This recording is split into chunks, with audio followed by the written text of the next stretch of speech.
Hello guys, welcome back to my channel. কেমন আছো তোমরা সবাই? আশা করি তোমরা সবাই খুব ভালো আছো। আমি নীলা ব্লগিতে নীলাতে তোমাদের ওয়েলকাম জানাচ্ছি। আর এখন বাজে সকাল 11টা আর আমার হচ্ছে এখন টিউশন টাইম। তো এই দেখো পেজ নিয়ে নিয়েছি, এখন স্টুডেন্টকে হচ্ছে পরীক্ষা নিব, তো এর জন্য। আর এখান থেকে ভিডিওটা স্টার্ট করছি, আশা করি তোমাদের ভিডিওটা ভালো লাগবে, তো তোমরা কন্টিনিউ দেখতে থাকো। আর আমার চ্যানেলে যদি নতুন হয়ে থাকো তাহলে প্লিজ সাবস্ক্রাইব করে যেও এবং ভিডিওটা ভালো লাগলে লাইক করে যেও, কমেন্ট করতে কিন্তু একদম ভুলবে না। তো চলো ভিডিওটা শুরু করা যাক।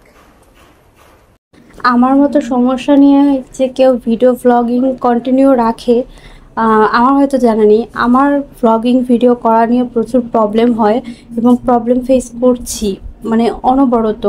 সেটা বলো, এই যে দেখো ব্যাকগ্রাউন্ড মিউজিক তো এইগুলো থাকেই। এছাড়াও আমি হচ্ছে যখনই ভয়েস ওভার দিতে আসবো অথবা কোনো একটা কথা তোমাদের সাথে, যে কথাটা যে টাইমে শেয়ার করার, ধরো বিকেলবেলাতে আমি একটা ভ্লগিং করছি বা বিকেল টাইমটাতে হচ্ছে আমি একটা কিছু শেয়ার করব তোমাদের সাথে, সেটা কিন্তু আমি রাতে বা সকাল দিকে আমি শেয়ার করতে পারি না বা পারবো না।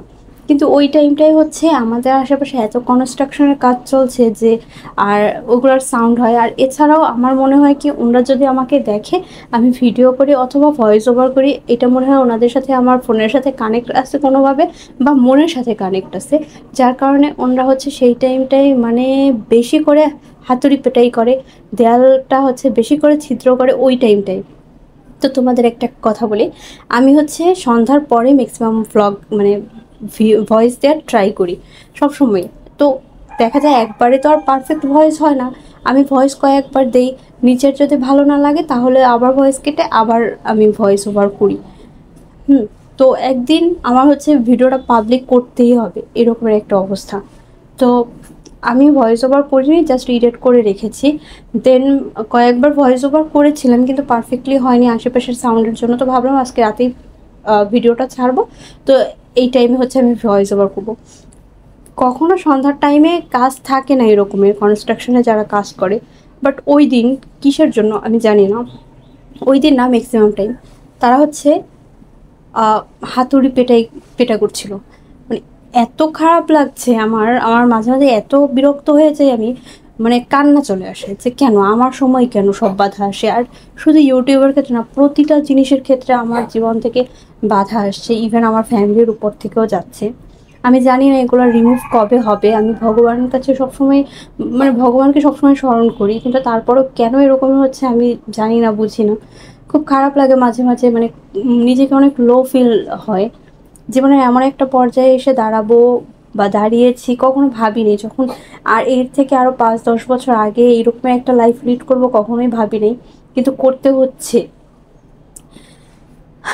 আসলে সব কথা না বলি, মানুষের জীবনে আপস অ্যান্ড ডাউন আছে, কিন্তু তাই বলে যে ছোট থেকেই এরকমের ডাউন ডাউন ডাউন একটা পর্যায়ের পর একদম অ্যাডজাস্ট হয়ে গিয়েছিলাম, এখন এক ধাক্কায় মনে হয় আরও নিচে নেমে গিয়েছে, এরকমের একটা অবস্থা। তো কিছু একটা করার জন্যই তো ইউটিউবে এসেছি। জানি না কতদিন কি করতে পারবো, এরকমের বাধা থাকলেও মনে হয় না কেউ ঠিকঠাকভাবে কিছু করতে পারে। তবুও তোমাদের সামনে হাসি মুখে ভিডিও দিচ্ছি, দিয়ে যাব, চেষ্টা করব, বাকিটা ভগবানের ইচ্ছে। আমি না প্রচুর খাটতে পারি, পারি না এমন না, কিন্তু সে খাটার একটা মূল্য থাকে, সেই মূল্যটা না থাকলে তখন খুব কষ্ট হয়। তো আমি অনেক অনেক ক্ষেত্রে ঠকে গিয়ে অন্যদের জিতিয়ে গিয়ে নিজে ঠকে যাই, কিন্তু দেখা যায় কি, মানে তারা এমনভাবে উপহাস বা এমন কিছু কিছু কাজের তাদের কাজ চোখে পড়ে আমার, তখন খুব খারাপ লাগে। আমি সবাইকে জিতিয়ে দিতে রাজি, কখনো নিজে জিতবো এরকমের মানে টেন্ডেন্সি খুব কম রাখছি জীবনে।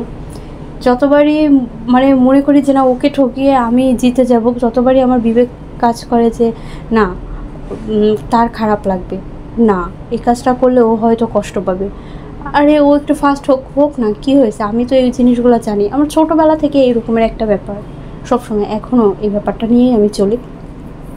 আমি নিজে কষ্ট পেতে রাজি আছি, বাট আমার আশেপাশের মানুষদের আমি কষ্ট দেখতে রাজি নেই। যদিও দেখি তখন তাদেরকে কীভাবে কী সাপোর্ট করতে হয়, সম্পূর্ণভাবে আমি সেরকমের সাপোর্ট করি। আমি হয়তো অর্থ দিয়ে কাউকে সাহায্য করতে পারি না বা তার দুঃখটাকে একদম রিমুভ করতে পারি না, কিন্তু একটা ভালো বন্ধু হিসেবে বলো বা ভালো গাইডনেস আমি দিতে পারি যে এটা করো, ক্ষণিকের জন্য হলেও তুমি ভালো থাকবে। আর আমি কাউকে সিম্প্যাথি দেখাতে পছন্দ করি না, আর নিজেও সিম্প্যাথি নিতে পছন্দ করি না, যার কারণে আমি আমার লাইফের যে আপস অ্যান্ড ডাউনগুলো কখনো তুলে ধরি না। যদি ধরতাম হয়তো আমারও ইউটিউবে একটা না একটা এতদিনে একটা পর্যায়ে হয়তো থাকতো। আমি জানি আমার এই চ্যানেলটা নতুন, এছাড়াও আমার একটা নতুন চ্যানেল ছিল, আমি সেই জন্য কথাগুলো বলছি। তো অনেক কথা বলে ফেলছি, আর না বলি। তোমরা সবাই ভালো থেকো, সুস্থ থেকো, আর আমার চ্যানেলের সাথেই থেকো। নতুন হলে আমার চ্যানেলটাকে একটু সাবস্ক্রাইব করে তোমরা সবাই পাশে থেকো প্লিজ। এতটুকুই বলার, বাই।